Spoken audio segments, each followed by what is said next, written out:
lingkod ay natakot sa Panginoon. At ang pinagkautangan ay naparito upang kuning alpinin niya ang aking 2 anak. At sinabi ni Eliseo sa kanya, anong gagawin ko sa iyo? Saysayin mo sa akin. Anong meron ka sa bahay? At sinabi niya, ang iyong lingkod ay walang anumang bagay sa bahay, liban sa isang palyok na langis. Nang magkagayoy, sinabi niya, ikaw ay humaon. Manghiram ka ng mga sisidlan sa labas, sa lahat ng iyong mga kapitbahay, sa makatuwid bagay ng mga walang lamang sisidlan, huwag kang manghiram ng kaunti. At ikaw ay papasok, at ikaw at ang iyong mga anak ay magsasara ng pintuan, at iyong ibubuhos ang langis sa lahat ng sisidlang yaon, at iyong itatabi ang mapuno. Sa gayoy, nilisan niya siya, at siya at ang kanyang mga anak ay nagsara ng pintuan. Kanilang dinala ang mga sisidlan sa kanya at kanyang pinagbuhusan. At nangyari nang mapuno na nga ang sisidlan na kanyang sinabi sa kanyang mga anak, o sa kanyang anak, dalhan mo pa ako ng isang sisidlan. At sinabi niya sa kanya, wala pang sisidlan at ang langis ay tumigil. Last verse. Nang magkagayoy, naparoon siya at kanyang sinaysay sa lalaki ng Diyos. At kanyang sinabi, ikaw ay lumaon, ipagbili mo ang langis, at bayaran mo ang iyong utang, at mabuhay ka, at ang iyong mga anak sa nalabi. Ang titulo ng ating pag-aaral ngayong umaga is, When You Reach the End of Your Rope. When you reach the end of your rope. Nakita natin at nabasa natin dito sa ating mensahe ng salita ng Diyos sa mga ganito kung paano ang babae ito na naging byuda, namatay ang kanyang asawa. Yung kanyang asawa ay anak ng isa sa mga propeta. Ano po? Subalit, dahil sa kanilang kahirapan ay hindi nila malaman kung ano ang kanilang pwedeng gawin para mabuhay. Dahil kung ating pagbubulay-bulayin, nakita natin dito sa ating binasa na talagang as in wala sila. No? Sabi nga, ano meron kayo sa inyong tahanan? Langis lamang, di ba? Isang maliit na lamang na langis. Dahil ang mga propeta, lagi silang may daladalang langis. Saan man sila magtungo. At ito ang ginagamit nila sa mga panalangin, sa mga pag-a-anoint, no? So, yun lang, meron sila. Wala silang pwedeng pagmalaki sa kanilang tahanan. Wala silang makain. Kaya nga, sabi dito sa aking binasa kanina, eto na yung nawalan siya ng pag-asa. Wala ang kanyang asawa. Ang kanyang 2 anak ay medyo meron pang nagdidelikado dahil nais na kunin ng mga pinagkautangan nila, no? Para magsilbi doon sa kanilang gagawin silang mga alipin hanggang sa sila makabayad. At nakita din natin kung paano ang babaeng ito ay lubos na nag-aalala para sa kanyang mga anak. Subalit, isa dito ang hindi nawala sa kanya, ang kanyang pananampalataya sa Diyos. At nakita din natin dito na sa kabila ng mga kawalan, sa kabila ng mga kahirapan, at sa kabila ng bagay na parang wala ng pag-asa ang kanyang buhay, hindi siya lumapit sa kanyang mga kamag-anak, hindi siya lumapit sa maaaring mangungutang siya ulit, or hindi siya lumapit sa kung sino man lang, no? Kundi ang kanyang nilapitan ay ang isa sa mga propeta, si Elisha, no? At doon, nakita natin kung paano siya ginay. Dahil alam naman natin na ang mga propeta ay ginagamit ng Panginoon para i-guide, para gabayan. Gabayan ang sino man sa mga panalangin, pagpapalakas, at paglapit sa Panginoon. Kaya, sa mga bagay na itong sitwasyon niya, ay nabigyan siya ng linaw, pag-asa, kung paano siya magsisimula. Aminin natin sa hindi. Di ba? Kapag tayo ay, sino ba dito ang nawalan na ng asawa, pamilya, mahal sa buhay, magulang, or yung pinaka-breadwinner ng inyong tahanan, na napakahirap, di ba? Mahirap magsimula. Hindi mo alam kung saan ka magsisimula sa buhay mo. Kaya nga, marami ang dumadaan sa mga depresyon, no? Sabi nga dito, ano ang pwede mong gawin kung ikaw ay humaharap sa isang napakabigat na mga problema?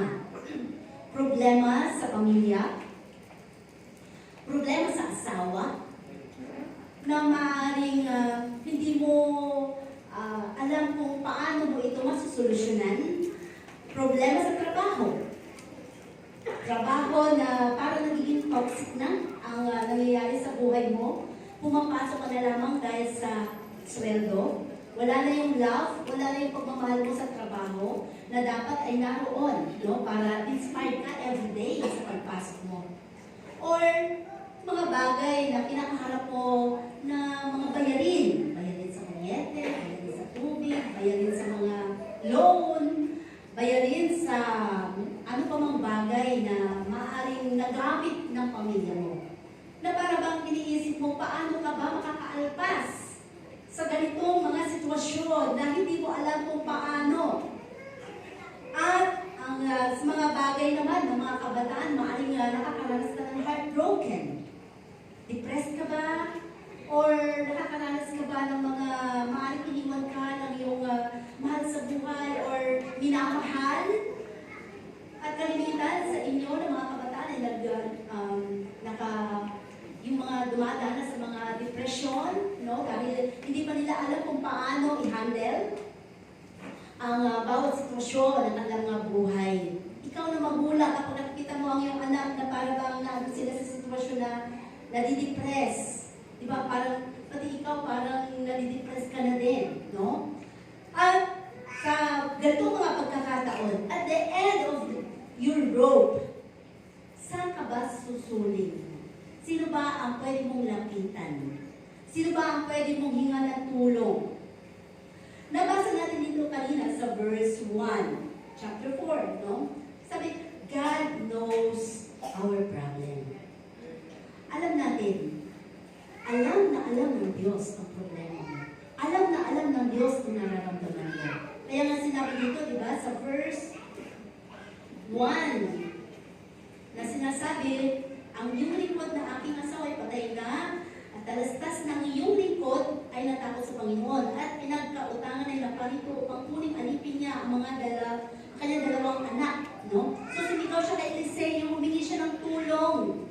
So, alam ng Panginoon, God knows our problem.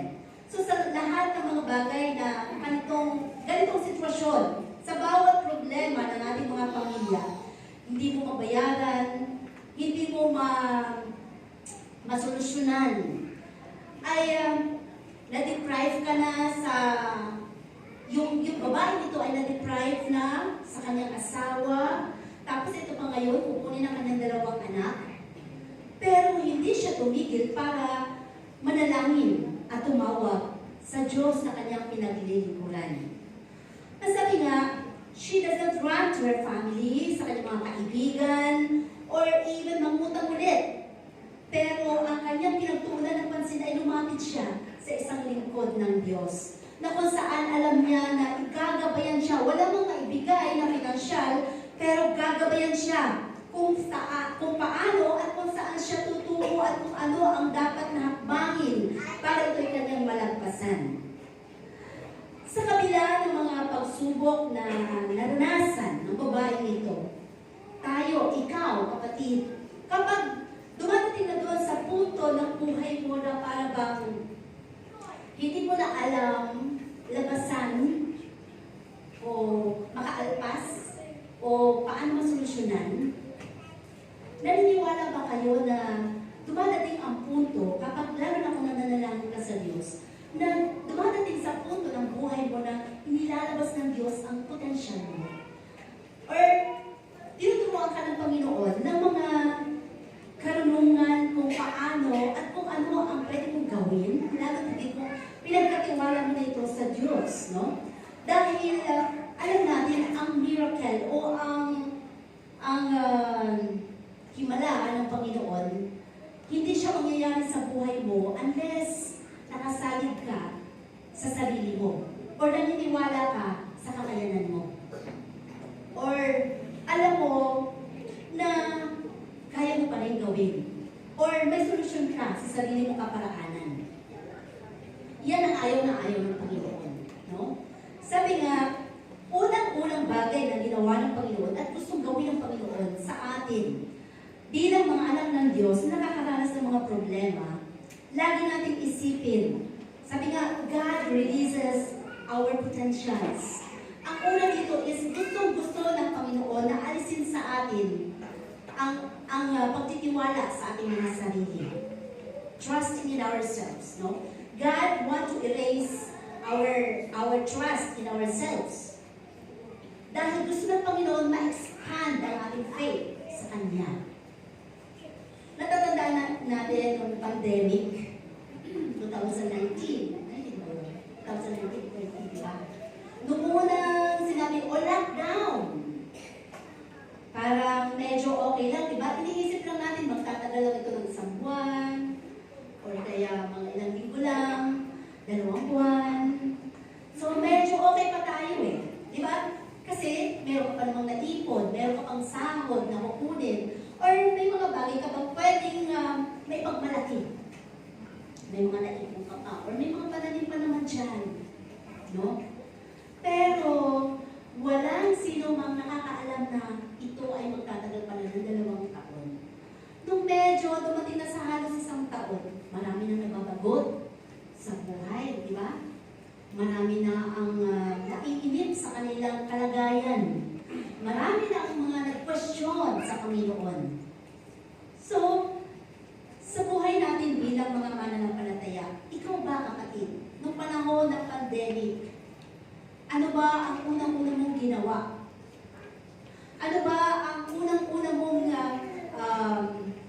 maaaring naging hakbang para sa tingin mo ay malalagpasan mo ito? Marami ang iba ay nanalangin, natakot, no? Marami ang natatakot.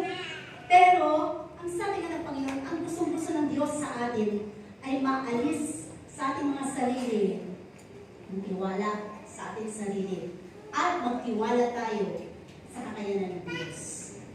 Ang lagi nating nagiging solusyon sa ating buhay, kapag tayo may mga problema, diba?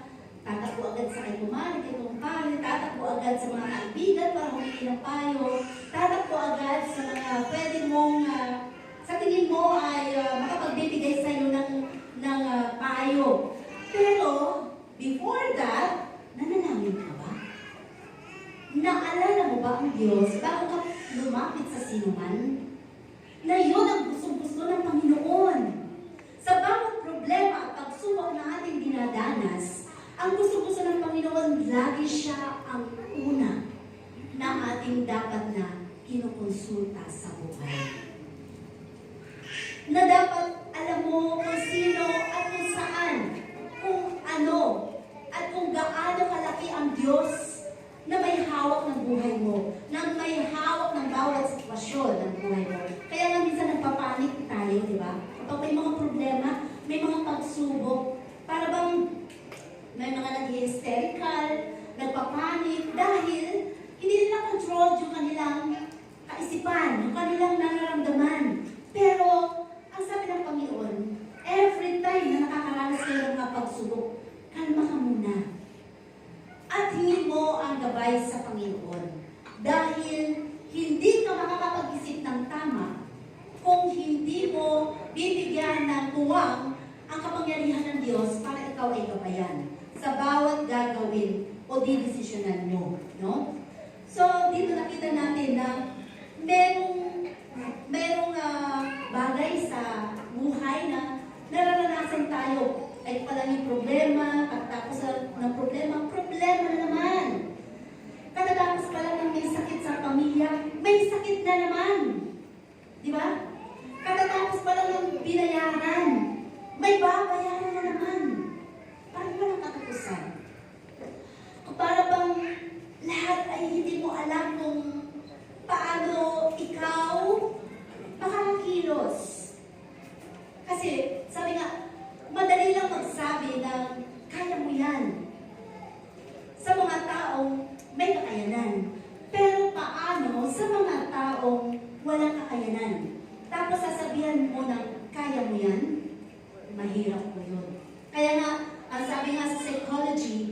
Huwag na huwag kang basta-basta magpapayo ng sasabihin, kaya mo yan.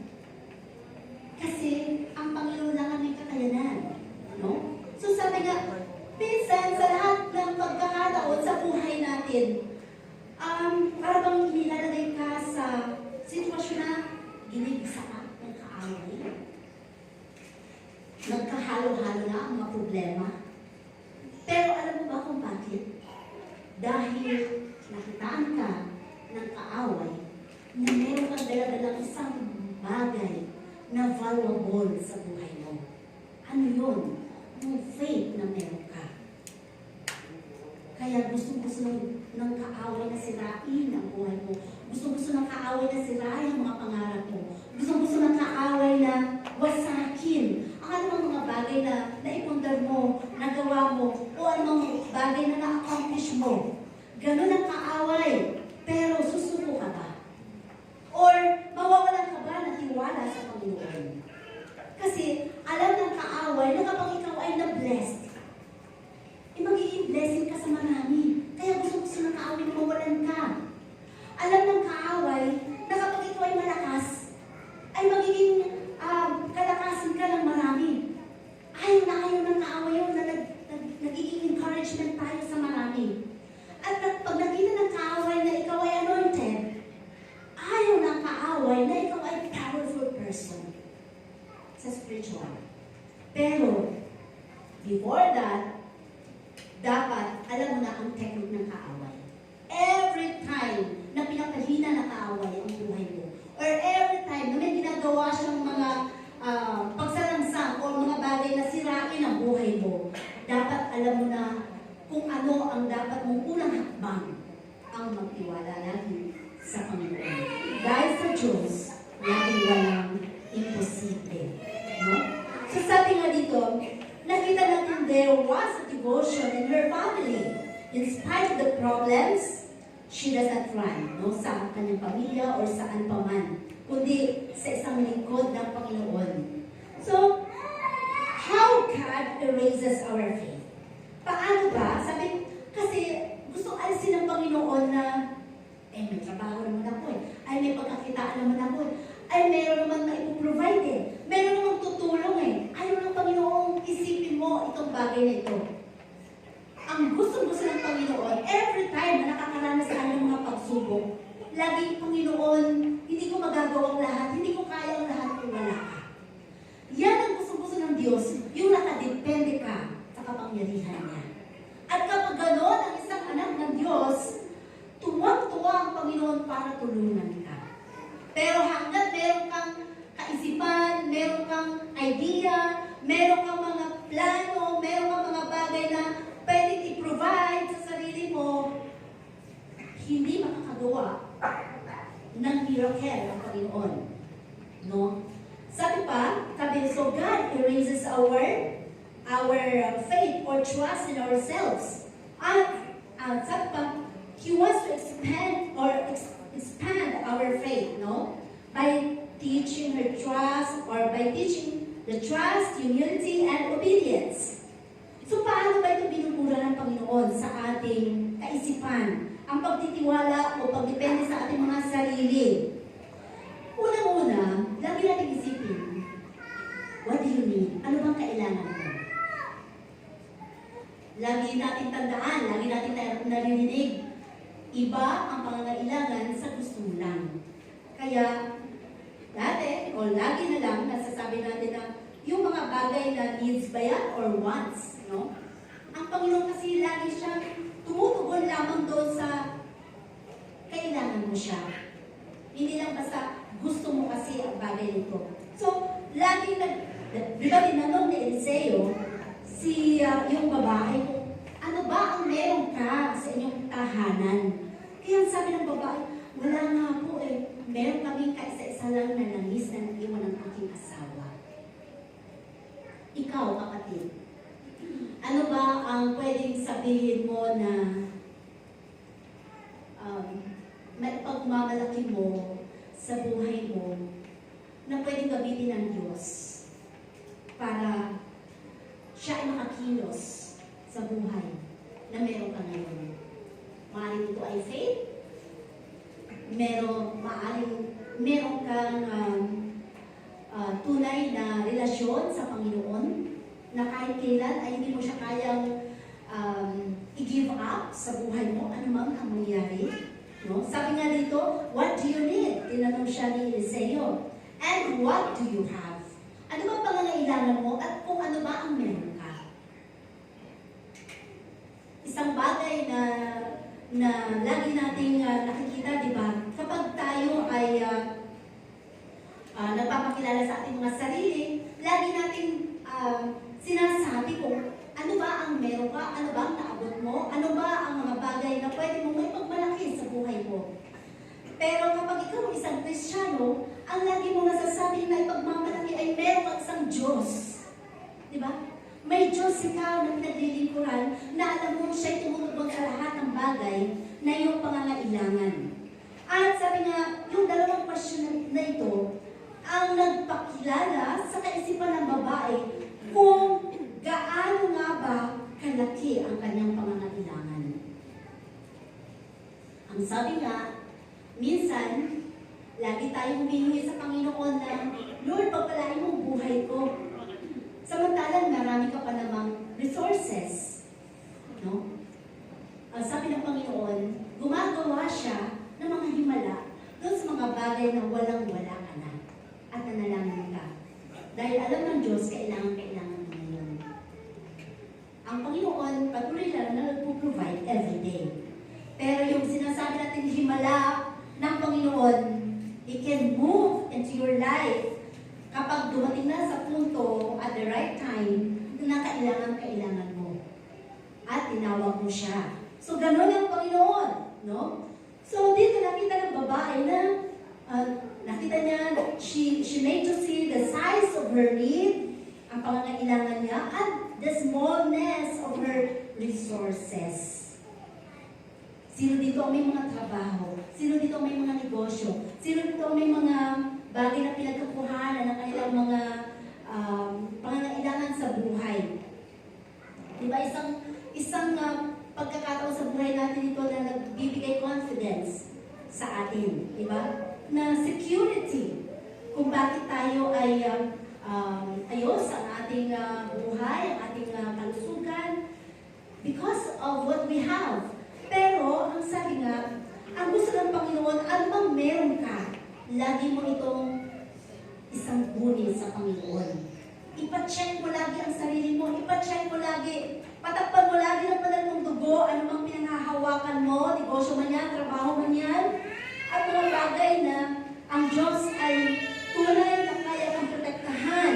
No? At sabi nga dito, often God will use trials to bring us to place where we can see our need and inability to live. Pinapayagan ng Panginoon ang mga trials sa buhay natin. Pinapayagan niya. So, ibig sabihin, walang tao na walang pagsubok. Lahat tayo. No? Lahat tayo kakambalan ng buhay natin yan. Marahil kung wala ka sa mga pagsubok, ay kailangan mo pa ba ang Diyos? Tatawagin mo pa ba siya? Kung pumunta ka nga lang sa kasayahan sa mga birthdays or sa mga parties, di ba, pansamantala nakakalimutan mo ang Panginoon Naalala mo lang siya kapag pauwi, ay Lord, ingatan mo ako pag uwi ko. Pero nung during that time ng kasiyahan, parang nawawala yung sarili mo sa harap ng Panginoon, di ba? Naka-focus ka doon sa mga parties. So, ibig sabihin natin, sa bawat sitwasyon ng buhay natin, ang gusto lang naman ng Panginoon ay makilala mo kung sino ka at kung ano ang katayuan mo sa harapan ng Panginoon. Hindi naman kailangan abutin mo ang mga bagay na hindi mo kayang abutin. Hindi naman kailangan na sa buhay natin ay tumbasan mo o lagpasan mo ang mga bagay na hindi mo kayang malagpasan. Tandaan natin, sabi nga, ang bawat anumang meron tayo, no? Kung ikaw ay may sasakyan, ito man ay Mercedes or BMW, at ikaw ay may karag-karag lamang na sasakyan, iisa lang naman ang kalsada na dadaanan.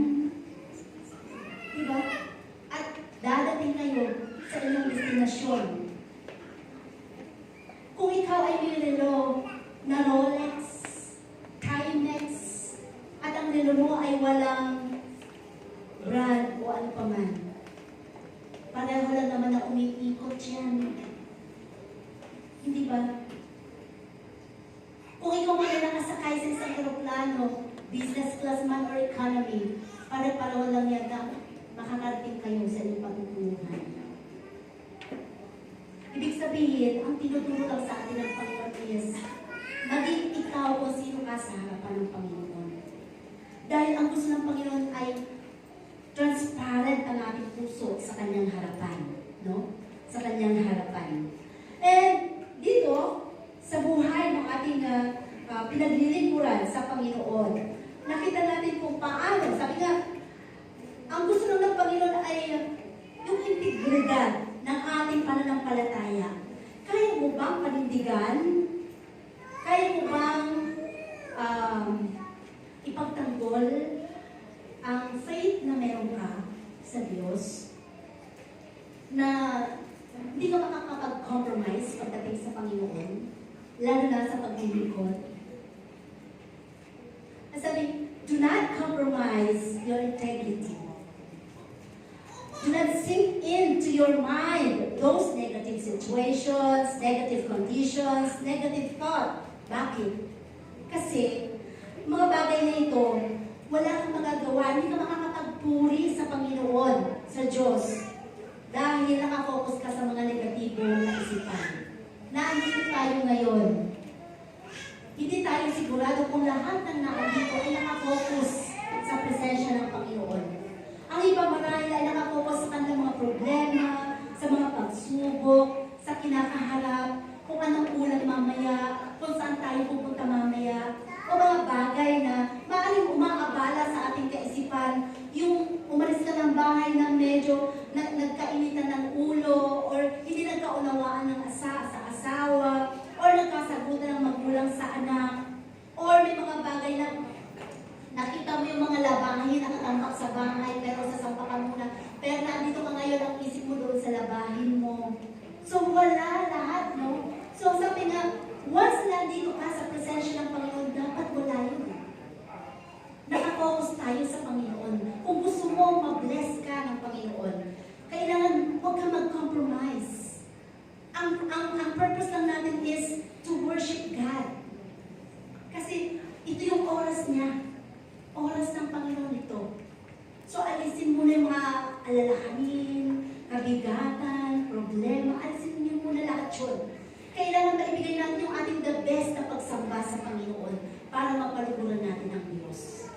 Kasi yung mga bagay na dala-dala natin, kabigatan natin, pag nilift up mo na kay God, sino na bahala doon?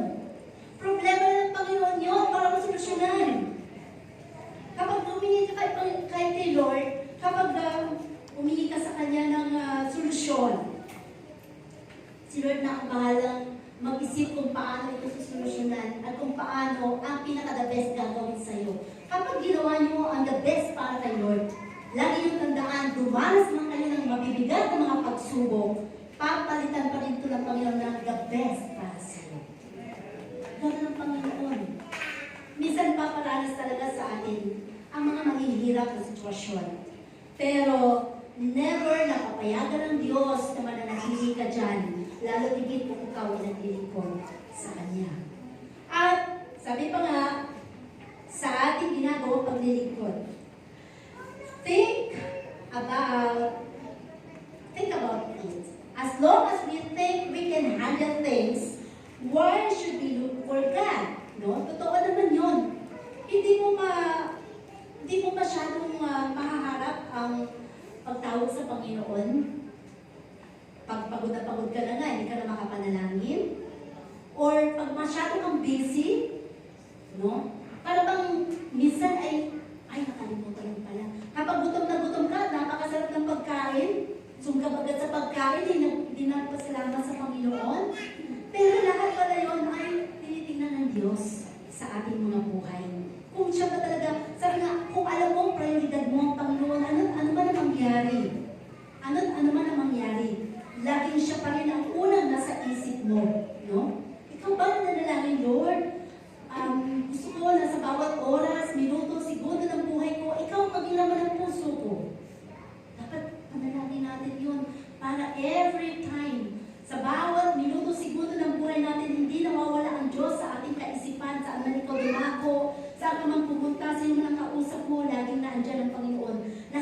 gagabay sa iyo. At gaano man kahirap ang buhay mo, kagaya ng naranasan ng babaeng ito kasama ng kanyang dalawang anak.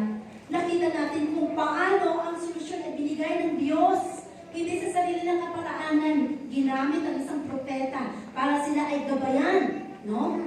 So sabi nga, remember, God is not trying to erase our faith in Him.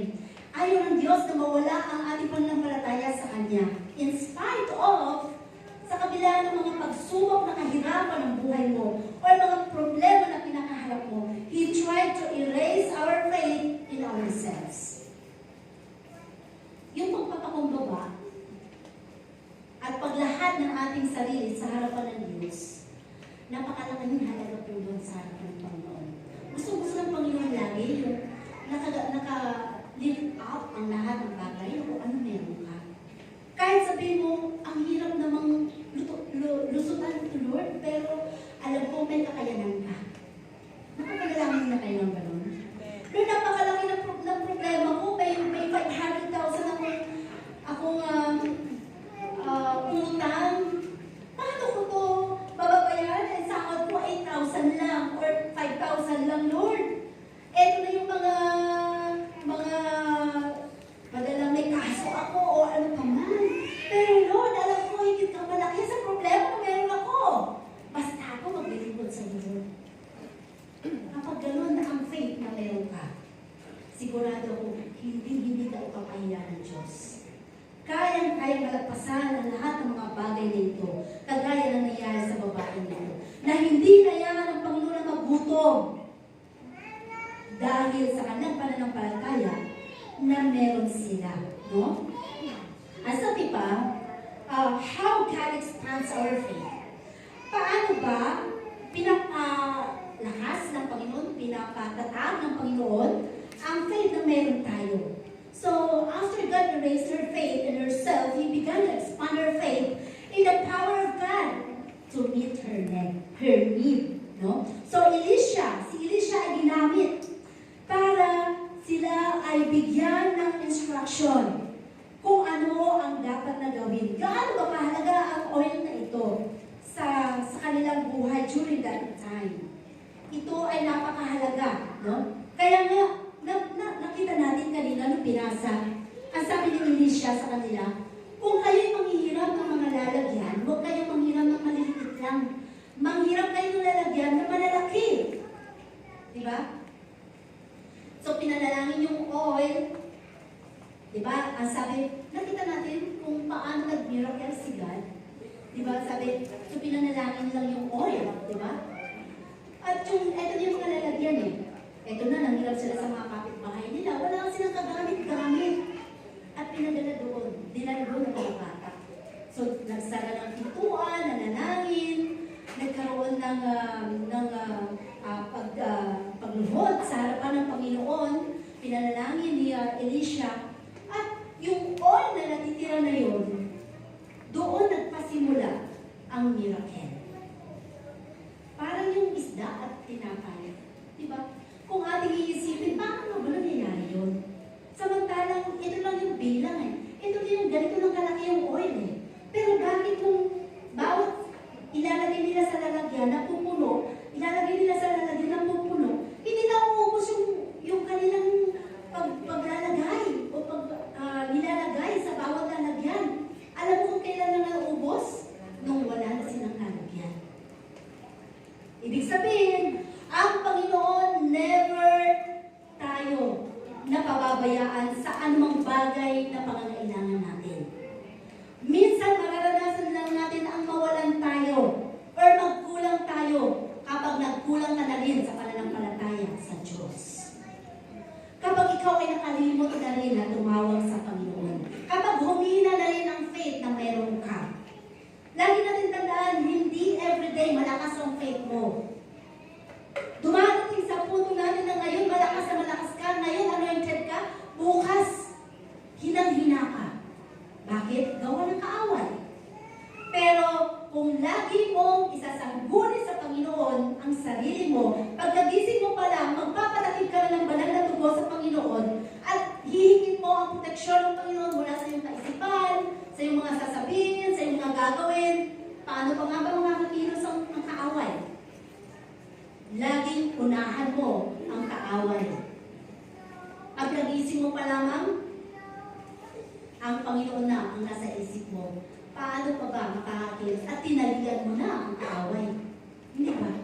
So, ang hinahanap ng Diyos ay ang malakas at matatag na pananampalataya na meron ka, kapatid. No? So, what we fail to realize is that God has already given us everything we need. He promised to answer you. Ano sabi sa Jeremiah 33 verse 3? Call unto me, and I will answer you, and show you great and mighty things which you do not know. Great and mighty things. Mga bagay na hindi mo pa alam. Ipapakita ko sa iyo, ibibigay ko sa iyo, anak. Hindi lang yan ngayon, nakikita mo yung sitwasyon mo ngayon. Hindi yan ang plano ko. Hindi yan ang gusto ko sa iyo. Papalitan ko yan. Hindi yan ang gusto ko mangyari sa buhay mo. May ibibigay ako sa iyo, palakasin mo ang faith mo. Ganun ang Panginoon. Ano sabi niya sa Philippians 4:19? But my God shall supply all my needs according to His riches in glory by Jesus Christ. Shall supply all.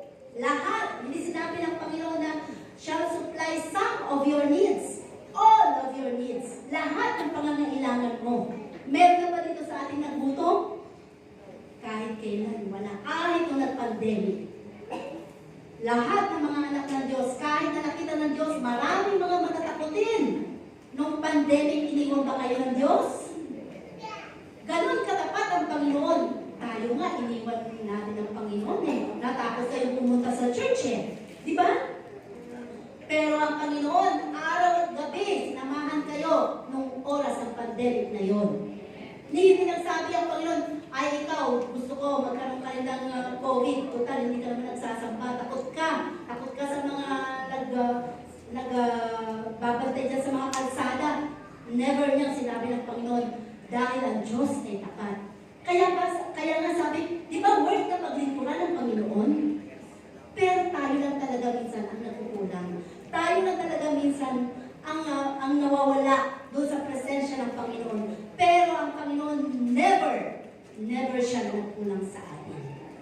Kung ganun lang sana ang ating kaisipan, na ang Panginoon never kang pinabayaan, never na hindi provide ang pangangailangan mo, never na nung nagkasakit ka ay talagang never kanyang iniwan dahil nagkaroon ka pa rin ng kagalingan. So kapag ganun ang kaisipan natin, mahihiya ka na hindi mo siya paglingkuran. No? Kasi sabi nga, lahat ng ating pangangailangan provided na ng ating Panginoon. Diba? Minsan nga lang, sabi, kapag tayo ay nakatanggap ng, pag binigyan ka ng 100 pesos, anong una-una mong gagawin? 100 lang? On Jollibee, kulang pa nga eh. Nung isang araw, binigyan kami ng, sabi na, meron kami generous na mami dyan eh. Binigyan kami ng tigo 100. Teacher, pang merienda niyo po. Binigyan 5 kami, di 500. Sabi nung isang kasama namin, wow, magpa-Jollibee na ako. Sabi lang nung isa, ang Jollibee agad? Ilagay mo kaya muna sa bulsa yan. Isipin mo kaya muna yung pangailangan mo. Yun yung ibig sabihin natin. Magkaiba tayo ng mga desisyon sa buhay, di ba? Sa buhay natin, lagi natin tandaan, gaano ba kahalaga ang bawat natatanggap mo mula sa Diyos? Gaano ba ito pinapahalagahan mo mula sa Panginoon? Sabi nga, gaano ba kabigat kunin ang 100 sa bulsa mo para ibigay sa Diyos? Parang hirap, no? 100. Mamasahe pa ako. 20 na. Wala nang nakakakita. Pero yung 100 na pumunta ka sa grocery, parang wala ka nang napindol. Yung 1,000 mo, halos 100 lang. Parang gano'n, di ba?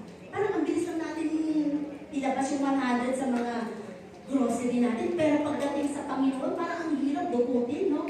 Ng 100. Kapag sa ganitong mga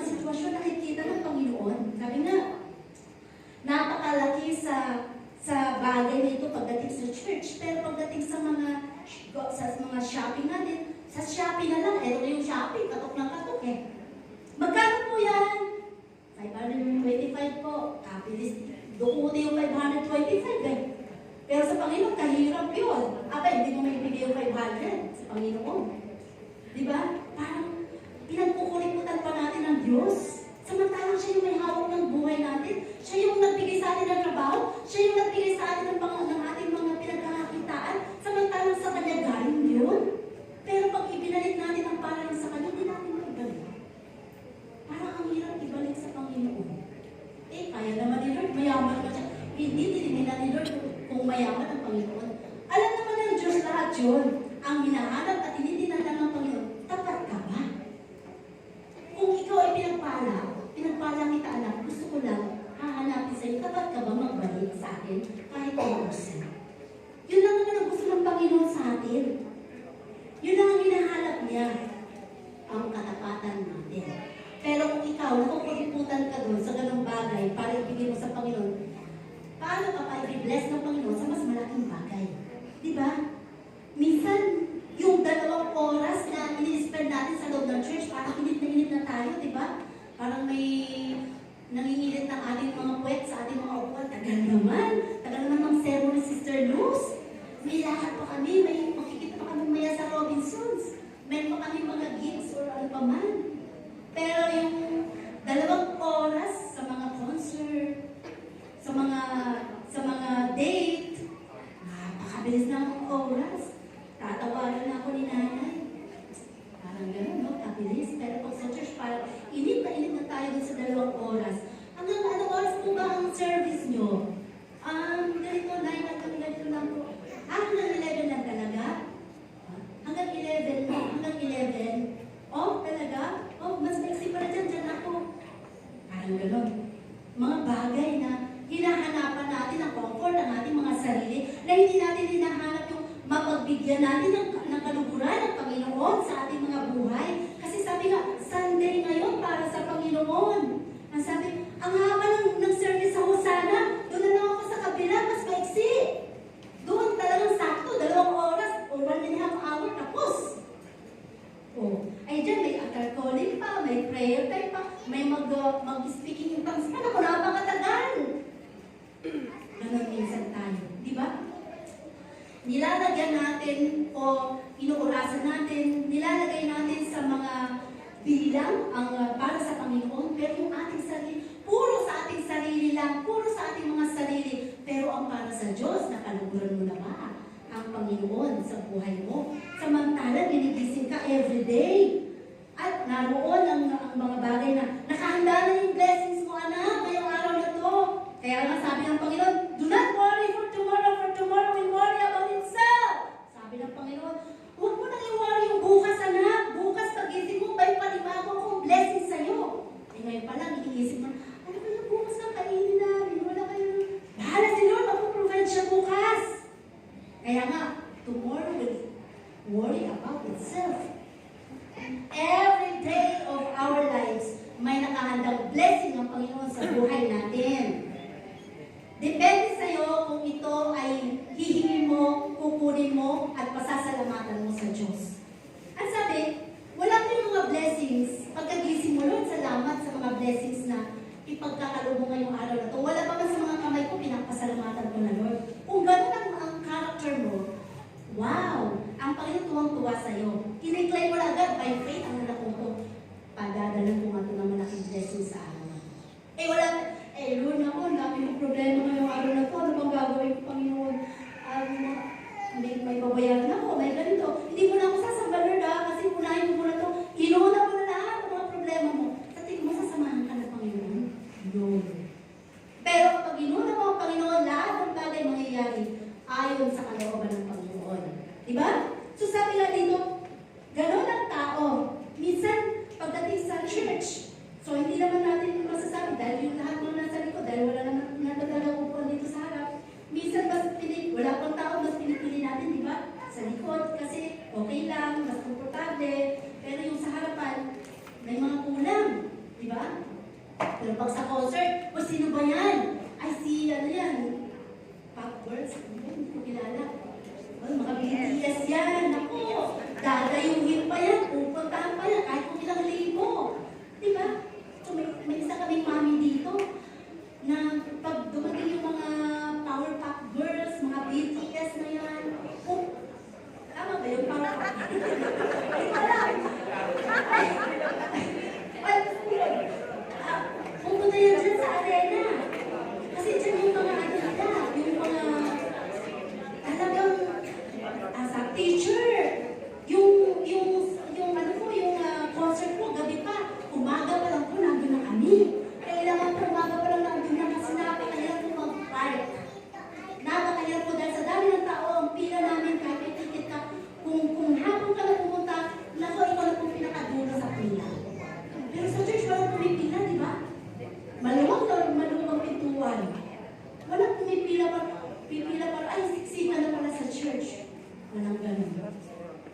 Kawawa naman ng Panginoon na parang lahat na lang puro pabor sa atin, pero yung para sa Panginoon, nabigyan na kaya natin the best. So sabi nga dito, sa ating paglilingkod na ginagawa. So, we look at our problems. Nakatingin kasi lagi tayo doon sa focus natin sa problema natin, hindi tayo makatulog doon sa problema natin. Kapag nilift up mo na kay God, Lord, bahala ka na. Oo, nandun yung pangamba mo, pero alam mo, sabi nga, yung mga nakatala sa Biblia, na mga nakipaglaban, sila David, sila Gideon, sila Moses, o yung mga tauhan dyan, na ginamit ng Panginoon, lahat dyan nakaramdam din ng takot po yan. Hindi lang sinabi doon, pero bilang tao, kahit ikaw ang pinakamalakas, makakaramdam ka pa rin ng takot, pangamba. Kaya lang, mas in-overcome nila ang faith nila over doon sa takot ng meron sila. Dapat tulong tayo. Kapag nakakaramdam ka ng takot, pangamba, dapat ma-overpower mo yun ng faith mo. Mas magdeklara ka.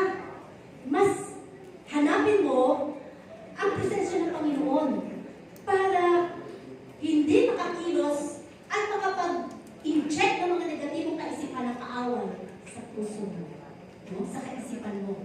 Kundi talagang naandun ang Panginoon para protektahan ka. So sabi nga, we look at our problems and it looks so large. We look at our possessions and they seem so small. Sabi nga, sa lahat ng mga bagay, kini-question natin ang Panginoon. Sabi, we always factor God into equation. Lagi natin, Lord, naglingkod naman na ako, ha? Alam mo, pagpalain mo ako. Lord, nagbigay ako ng tithes ko kanina. Alam mo, ibabalik mo yun, ha? Nakikipag, ano tayo sa Panginoon? No, alam ng Diyos kung paano ka niya i-bless. Hindi sa paraan na gusto mong i-bless ka sa ganung bagay. Hindi ibig sabihin na kapag nagbigay ka sa Panginoon ng pera din ang babalik. Hindi lahat lagi. Hindi laging ganun. Pwedeng hindi ka magkakasakit. Pwedeng maayos ang pamilya mo. Pwedeng aayusin ang puso mo. Magiging maayos ang character mo.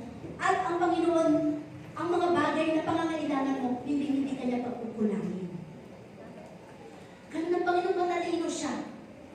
Hindi natin kailangang diktahan ng Panginoon kung ano ang pwede natin gawin para sa buhay natin. Dahil higit na alam ng Diyos ang kanyang gagawin sa atin dahil siya may likha sa atin. Di po ba? So sabi nga, ang bagay na ating pananampalataya, ilalagay natin lagi sa bawat sitwasyon ng buhay natin na higit na mas malaki ang Panginoon. No? Ang Panginoon. So the limit of God's provision, may limit ba ang pagpuprovide ng Panginoon?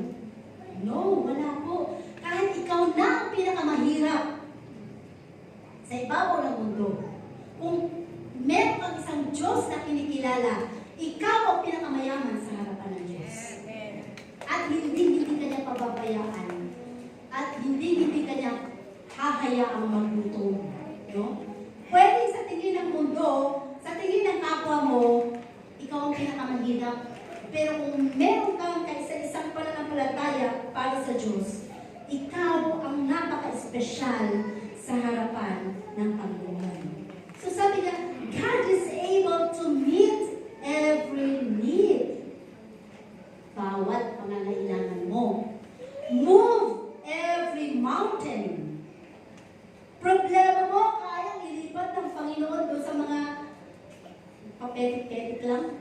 sige, dito, siya na lang. Payagan ko sa kanya magkaroon ng problema. Anak, ikaw, protektado kita. Kahit may problema ka, hindi mo inda ang problema. Kasi ako ang may buhat ng problema mo. Ganon ang Panginoon. Di ba? Ganon ang Panginoon sa buhay natin. And solve every problems. Every problems. Bawat problema natin. Sino ba ang naubusan ng problema? Lahat may problema. Minsan sinasabi, lagi kang nakangiti, parang wala kang problema. Dadaan na nga lang sa ngiti eh. Para hindi na nakakita na may problema, hindi ba? O, mas maganda na yun. Kaysa pagdating mo dito, isang bako ng mukha mo. Sasabi, parang hindi Kristiyano yun. Pagdating pa lang isang bako ng mukha, parang walang Diyos. Di ba? So, daanin mo na lang sa ngiti. Kahit wala kang pera, isipin nila, may dala kang libo. Di ba? Ganun lang yun. Hindi mo kailangan pangalandakan. Wala akong pera ngayon. Hindi naman kailangan ganun. Alam mo lang, great providers mo. Sabi nga ng isang kapatid natin, basta ako nakasakay sa motor at may gasolina ang motor, tuwang-tuwa na ako, makakarating ako sa church. Sana naman lahat ang faith natin na hindi mo kailangan, paano ba ako maglilingkod Lord? Wala akong pera, wala akong pagpigil sa'yo. Yung sarili mo, unang-unang ipigay mo sa Panginoon. Ang lahat ng mga bagay, alam ng Diyos ang bawat sitwasyon natin. No? There is nothing He cannot do. Kaya gawin ang Panginoon. Ang lahat ng bagay. Ano ba man yan sa tingin mo ay hindi kaya, mga bagay na nawala, kaya ibalik ng Panginoon. Kaya nga nawala yung pamilya ni Hope, di ba? Sino pa ba ang makakaranas ng ganong kabigat na problema? Nawala ang kanyang mga anak, nawala ang kanyang kariyarian, nawala lahat. Pero ay pinalik ng Panginoon dahil hindi siya sumuko, hindi siya guming up, nagpatuloy siya sa Panginoon. Ibinalik ng Panginoon sa kanya lahat. Hindi isang buwan, hindi isang linggo lang nangyari kasi binigyan pa rin siya ng gano'n pa rin kadaming anak. Pero mas magaganda at mas mga gwapo. At yung kanyang mga ari-arian na ninakaw ng kaaway, inalis ng kaaway sa kay Hope, ibinalik ng hindi lang doble, triple. Oh. Ganun kabuti ang Diyos. Kaya huwag mong pagdudahan ng Panginoon sa pwede niyang gawin sa buhay mo. At sa ating halos panghuli, sabi nga dito, sa bagay na ginagawa mo, no? Hindi kayang makita ng Panginoon na ang kanyang anak ay naghihirap. Kaya lang, tayo ang nagdesisyon sa ating buhay. Tayo ang gumagawa ng bawat nagpaplano. Hindi natin inilalagay sa Panginoon. At sabi nga, ang kapangyarihan kasi ng salita ng Diyos, hindi matatawaran. Naririnig natin ang salita ng Diyos, pero may kapangyarihan po yan. May power. No? Kapag panghawakan mo ang salita ng Diyos, kung ikaw ay may sakit, sasabihin mo na sa Panginoon, Lord, alam mo, pagagalingin mo ako. Dahil ikaw ang aking great healer. Pagagalingin ka ng Panginoon. Kung ikaw ay walang pera at wala ka sa mga pinansyal, kulang ka sa mga pinansyal, sasabihin mo lang, Lord, alam ko, ikaw ang aking great provider. Ipo-provide ang Panginoon.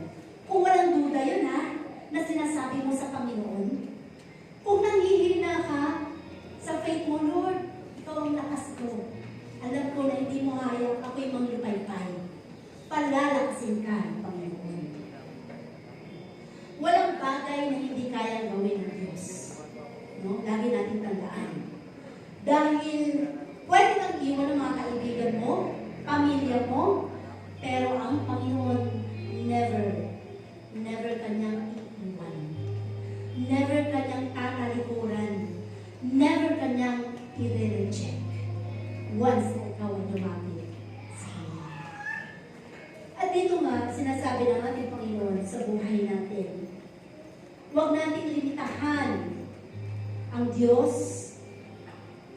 sa lahat ng bagay. Merong dalawang mangingisda. Yung isang mangingisda, bawat nakakahuli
Higit sa lahat, pinagdududahan natin ang kakayanan ng Diyos para tayo pagpalain.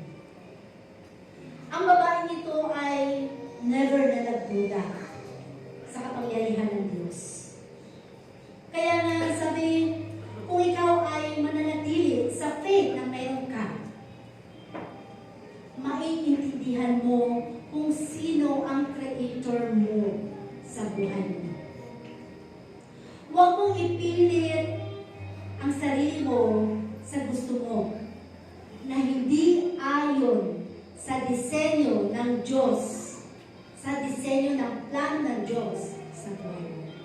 Huwag mo, sige na Lord, gusto ko to.